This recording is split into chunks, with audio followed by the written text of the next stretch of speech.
Okay, we are back, and now we're gonna have our second speaker of tonight. Let me pull Bryan up on stage. Welcome, Bryan. Hello.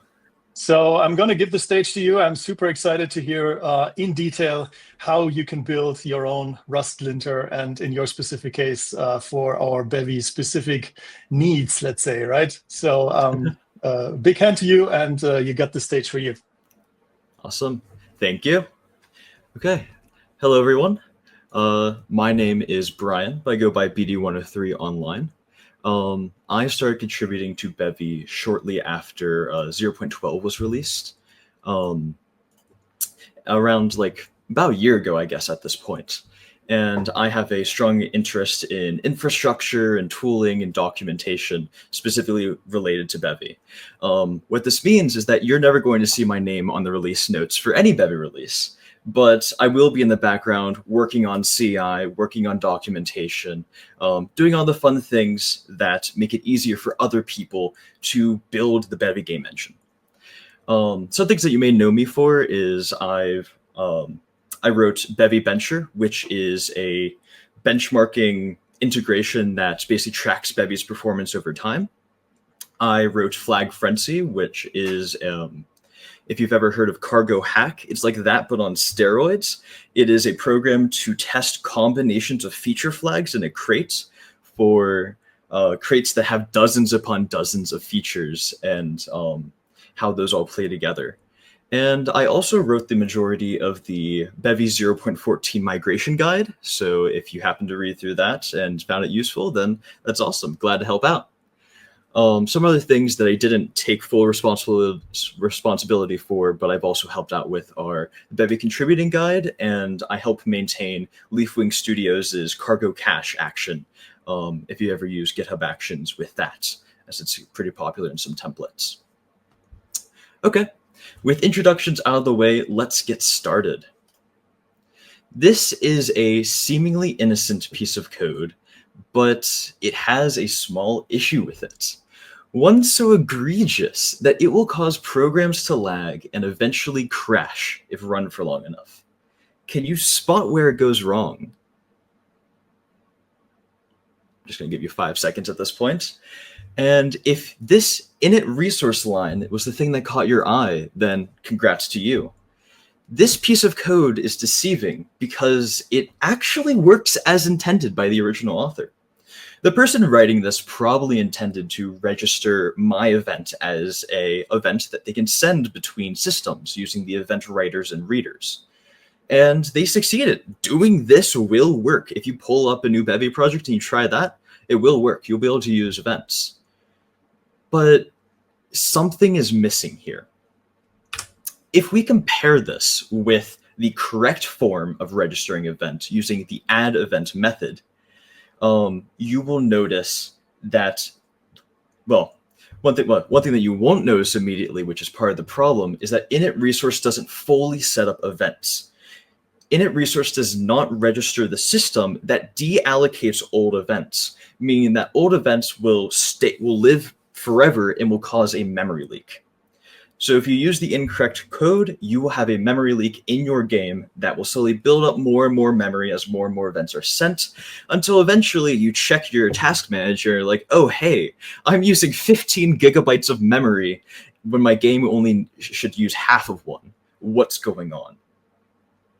So because of this, the event structure is a foot gun. It is something that can be misused really easily. It appears to work as intended, and it's really easy to discover by beginners. It's in the Bevy ECS prelude, so you already import it by default. And it looks like it's a resource. It's something that's taught to you as part of the Bevy Quick Start. So you immediately think, oh yeah, this must be how things are done. Discovering the add event method is actually a lot harder because that is different. That's weird. It's not part of the ECS by default. And additionally, using the init resource method is something that's only problematic over time. When you're developing a game, when you just get started, you're never going to notice a memory leak because that's something that only happens after playing your game for an hour. So events can be misused pretty easily. And there are a few solutions that we can have to this to make it harder to discover by beginners or harder to misuse. And of these, my favorite, my personal preference would be to quasi-deprecate it. You can deprecate something by adding the deprecated attribute to it. Then anytime any other piece of code imports it, it'll have a little error that says, well, it'll have a little warning that says, hey, this API is deprecated, as well as an optional message that you can specify. This deprecation warning forces the user to explicitly silence it, which makes the user consent, like, I understand what this does, I understand why it might be dangerous, and I know how to use it correctly. This should be enough to dissuade new beginners from using it. But unfortunately, deprecation in itself is a different message than what we're trying to say. You see, if somebody gets a deprecated warning, they're not going to see, oh, this API is dangerous, I should be careful. No.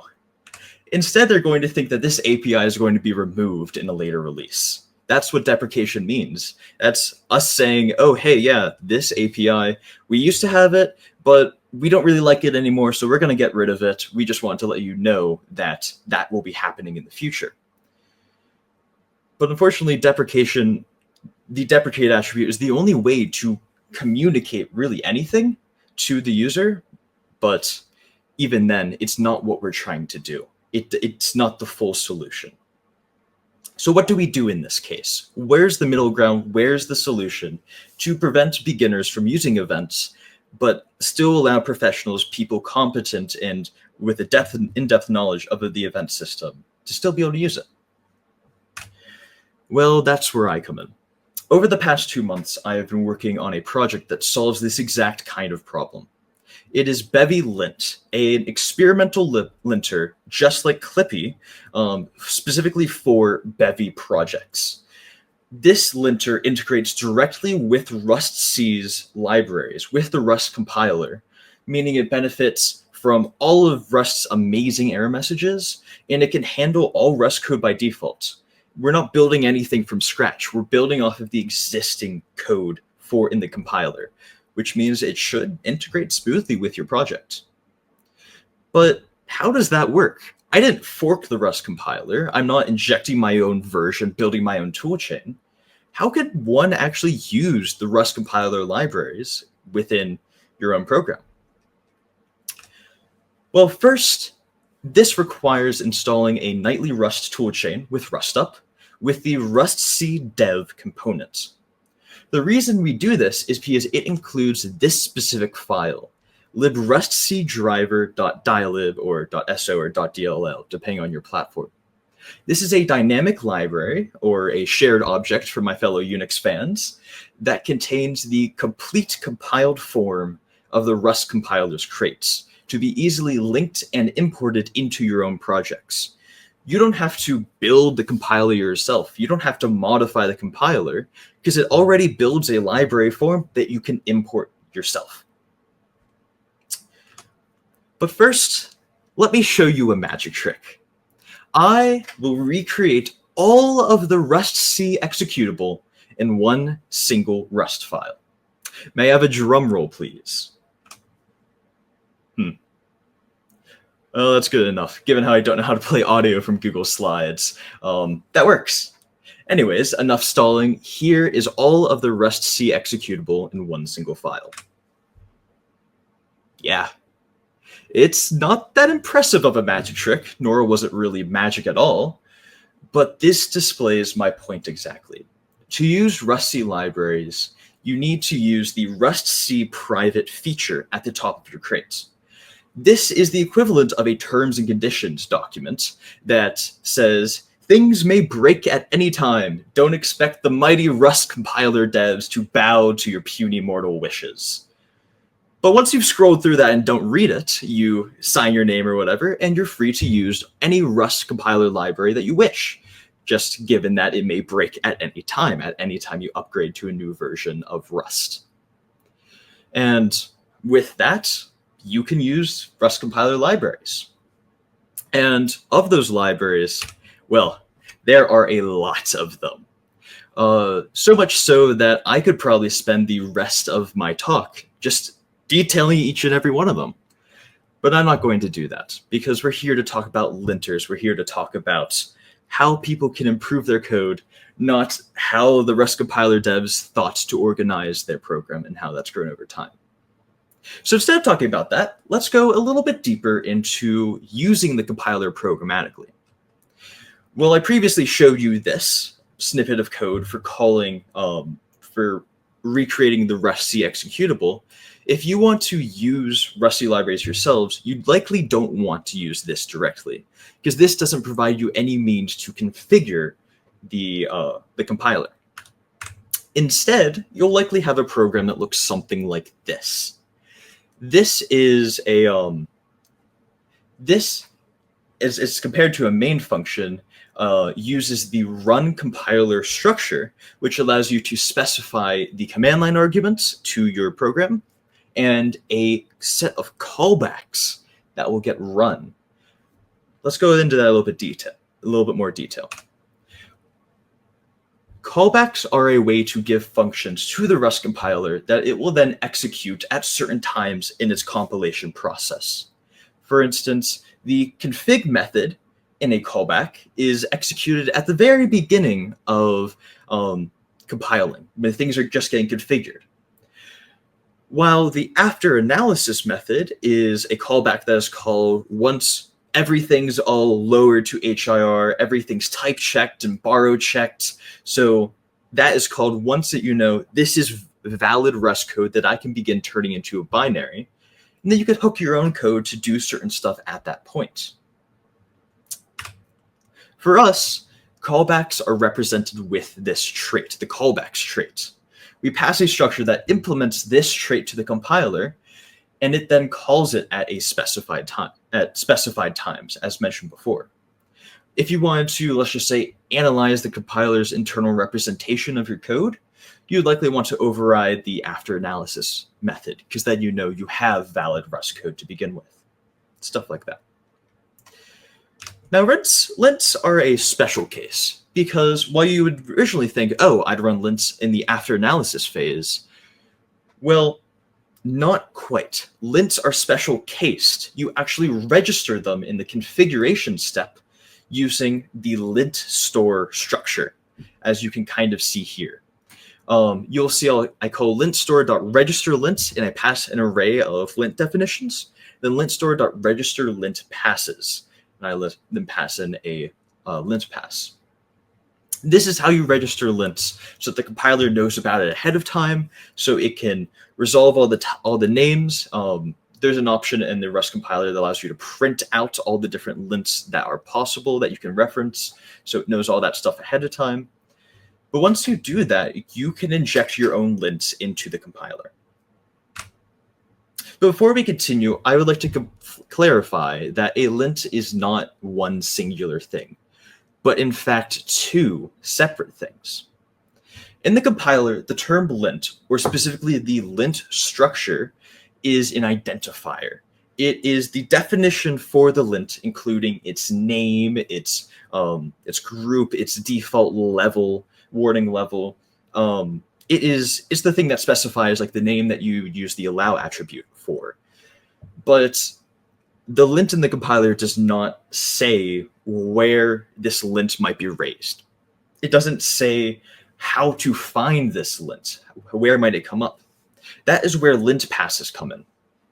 Lint passes are a series of functions that check your code. And unlike lints, they can't be named directly, can't be disabled directly, but they can emit multiple different kinds of lints in a singular pass.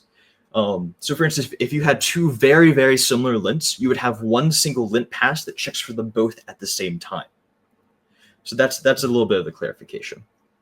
And going further into lint passes, there are actually two kinds of lint passes that are representative of two different formats of how the Rust compiler represents your code. The first is the abstract syntax tree for the early lint pass. The abstract syntax tree is if you were to, let's just say, try to write your own compiler, this is how you would probably model Rust code using types. But the thing about the abstract syntax tree in the Rust compiler is that it doesn't know anything about path resolution. It doesn't know about imports or other crates. It just checks that the keywords that you used and the symbols that you used are correct. But if you imported something from a crate that doesn't matter, the abstract syntax tree will not catch it. This is why early lint passes aren't all that useful for most kinds of lints, because usually you need type information. Usually you need path resolution in order to do true checks. This is compared to the high-level intermediate representation, or HIR, which is a step down from the abstract syntax tree. Very similar, but everything's resolved, everything's type checked. You know that if some path's being referenced in the HIR, that path probably exists. So we have these two different kinds of formats, and in most cases you will use a late lint pass because it gives you type checking information, which is also useful. When you implement a lint pass, you have two options as mentioned before, and this is the second. This is the late lint pass. This is what it looks like. Usually what you do is you define a structure and you override certain methods for what specific things you want to check. And then when that lint pass is run, those methods will be called for every single kind of code that matches that. For a more concrete example, the check item method is run for all structure definitions, imports, constants, and functions within your code. That is a method that's run on every single instance of those. While another method, such as the check expr or check expression method, is run for every single expression within your code, within function bodies. So anyways, let's look back at the original example code that I gave. And let's pretend we were writing a lint for this. The first step that you have when you write a lint is you want to identify when it should actually be raised. What things could you do to cause it to be to pass, or what things should fail? In this case, you'll notice we specifically want when you insert the events resource. So we should look for method calls of app's init resource method, and we should check for the generic argument to be the event structure. That in the simplest form is what we're looking for. And now, while I won't go into too much detail because it gets a little complicated, this is what that lint may look like. This is extracted, so to speak, from the Bevy Linter, from our copy of it. And some things to take away from this code, while I won't walk you through line by line, I will lecture through that. Some things that to bring up are, you'll notice that lints and lint passes are declared with macros because there's a little bit of boilerplate behind them. But you can just treat the declare lint macro as creating a static, like a constant, but a static, and the declare lint pass macro creating just a structure that implements lint pass. You'll also notice that a lot of the lint passes code is pattern matching and digging through types and that kind of thing. This is because there's a lot of information that the compiler gives you. You can see a lot of different things, but usually it's too much. Usually there's dozens upon dozens of methods that you have to look through, and it's a bit of a struggle trying to find which one you actually want. So many things are nested layers upon layers of deep that writing it isn't the most challenging part. It's researching it and finding the APIs that you need that is most challenging. Another thing that you'll notice is that this linter code is optimized to return early. There's a lot of cases where I check if a specific condition is true, and if so, I just exit out of the code. The reason for this is because if this method is being run for every single expression in your entire crate, and if you're compiling this using cargo, then every single dependency as well, that could get slow really quickly. So because of that, we want to avoid as much unnecessary work as possible. If we have even a single slight suspicion that this lint may not occur, we exit out early because we don't want to slow things down. We want things to be fast, so people can get quick feedback on what they need to fix. The final thing that you may notice is that emitting the lint using the span lint function near the bottom of the code, it doesn't specify the level of warning, that is. There are error levels, there are warning levels, there's the allow level. The reason we don't specify it in this span lint function is because while we can set the default, the user in the end gets to control whether a lint shows up or not. So all lints by default are emitted, and the Rust compiler afterwards filters through all of these lint warnings and figures out, should I display this? Should it be a hard error? Or should I just continue compiling and just display a warning? Or should I just not even say anything at all? And there's been a little bit of work by some compiler devs to make it so that not like lints that are allowed by default and never enabled don't run at all, but that's for another story. So let's take a step back from the deep depths of Rust compiler internals, and let's talk about Bevy Lint. What does Bevy Lint have to offer for you? Well, so far it has 6 lints implemented over the past 2 months that can help you check your code or require certain things. Not all of them are enabled by default. Several of them are restriction lints that you opt into if you want to require certain things of your code. But these are the things that we have available. I talked about insert event resource already. It checks when you insert an event resource as compared to using add event. But there's also things such as the panicking methods lint that allows you to basically deny calls to methods that could panic in like the query structure or the world structure. If you've ever used query.single or something like that, that will panic if the query doesn't match any components or if there's too many components. But panicking and crashing your game is not a viable strategy. So you can use the panicking methods lint to deny this and force your system to handle the result, handle the error if this can't be caught. Other things such as there's a lint to require that all plugins end in the plugin suffix, something that requires you to handle the app exit structure returned by app.run. Because sometimes the Bevy app can crash, but it doesn't panic, and so you'll see an exit code of 0, but when in reality there's an error that was caused. And other things like missing reflect. If you're tired of using let's just say developer tools like Bevy EGUI inspector that say, hey, I don't know anything about this type, but I know it exists. Well, you can have the missing reflect lint that will allow you to require that all components and resources within this module should implement reflect. And a few other things like the ZST query. If you query for a 0 size type, it says, hey, you're not actually querying any information. You should use the width filter instead. So yeah, those are the things that Bevy Lint has so far, and we have plans for another dozen or so lints that are going to slowly be added over the next few releases. But beyond that, that is all I really have to talk about. Thank you all so much for your attention, and I hope you found this tour of the Rust compiler interesting. While the compiler isn't hard, there is a lot. It just takes a little bit of learning, a little bit of a learning curve, but it is very approachable once you know where to look, once you start learning things as you go through.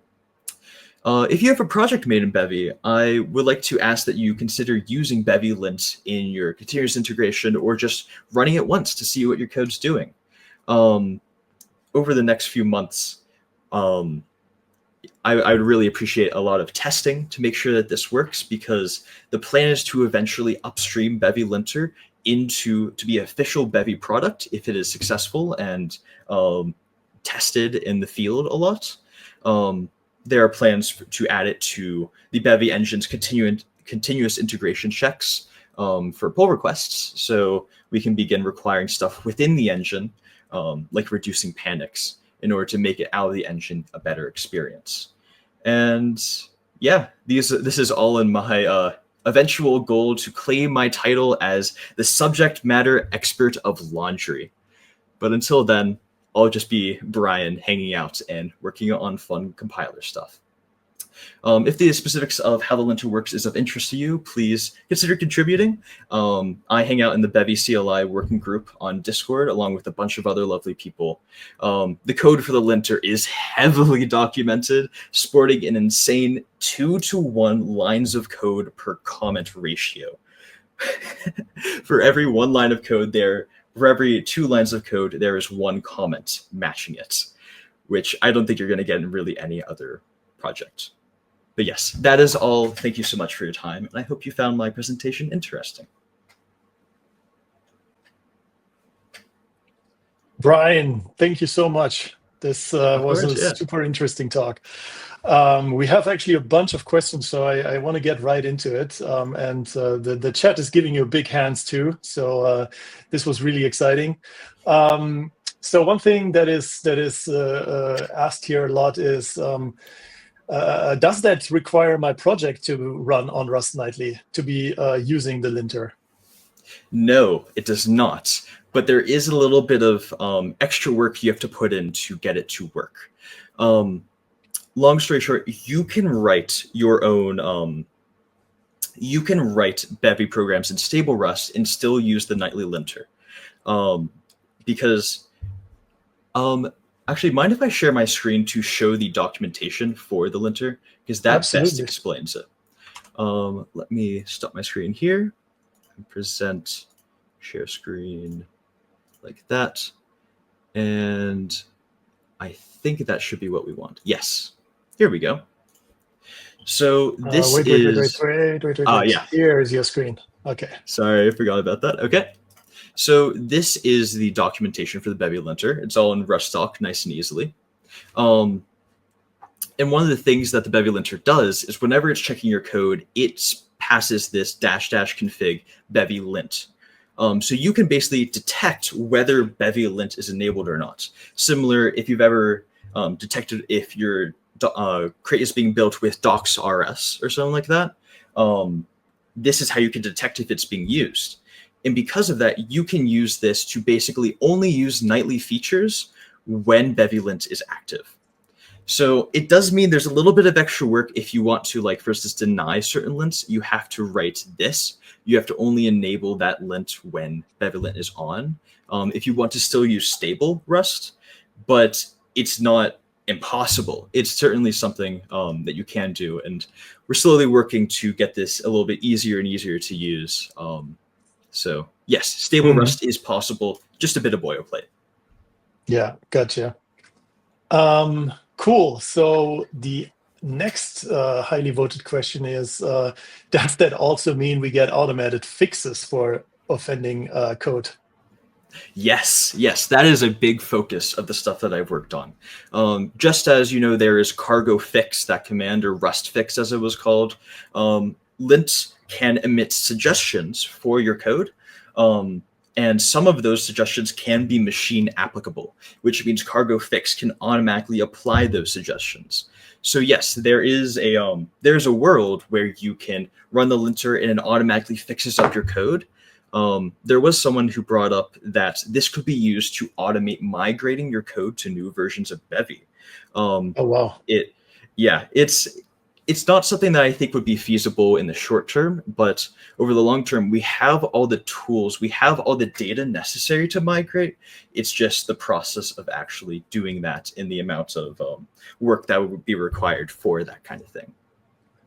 Yeah, imagine an auto migration for the new bundle free kind of spawning. Oh, that's actually a good idea. I should write that down. That would be a really interesting. The required components, yeah. Exciting. Okay, one last question. The rest I think we have to delay to the end of the last presentation. What's the process to decide what lint will be accepted even or added in the long term? Yes, I'm going to go back to my presentation or my screen share to show you we have an issue tracker. You'll notice that the Bevy Linter is within this Bevy CLI repository. We have an issue tracker for things specifically labeled related to the linter. So if you have a lint idea, you can submit an issue here to say, hey, it would be cool if I could do this. And then usually what happens is I go and review some and I mark them for specific milestones that I think would be useful. Stuff like, I don't have any specific examples off the top of my head, but things like that. So mainly it is a mixture of community requests and different people saying how much they like something. For instance, the lint that we have that denies panicking query methods, Alice, one of the maintainers of the Bevy engine, she requested that explicitly because she thought that would be useful. And so that was kind of sped ahead and improved and worked on. But yeah, generally create an issue, and if people want to work on it, they can. And then there's just community debate, whether it's a good idea and what the specifics are. Yeah. And I mean, I guess in the end, a lint that is not on by default is not going to hurt anyone, right? Exactly. Yeah. Just like how Clippy does it. Exactly. Yeah. Super exciting. Bryan, thank you so much for working on this, for presenting this, for showing everyone how this works. One last thing that I personally would be interested in is like, I really appreciate that it's so well documented. I mean, this is something I can't highlight enough. But that also means that you're probably very welcoming to contributors that want to join in the fun and build on this linter with you. So totally, yeah. They can also reach out to you on Discord, and you will help them get into the weeds of it, right? Of course, I love mentoring people. So just tag me on Discord. It's BD103. Not too hard to find. So yeah. That's awesome. Okay, thanks, Bryan. Let's talk later in the panel discussion about the remaining questions. And I am going to put up a 1-minute break, and then we are back with our last talk for tonight.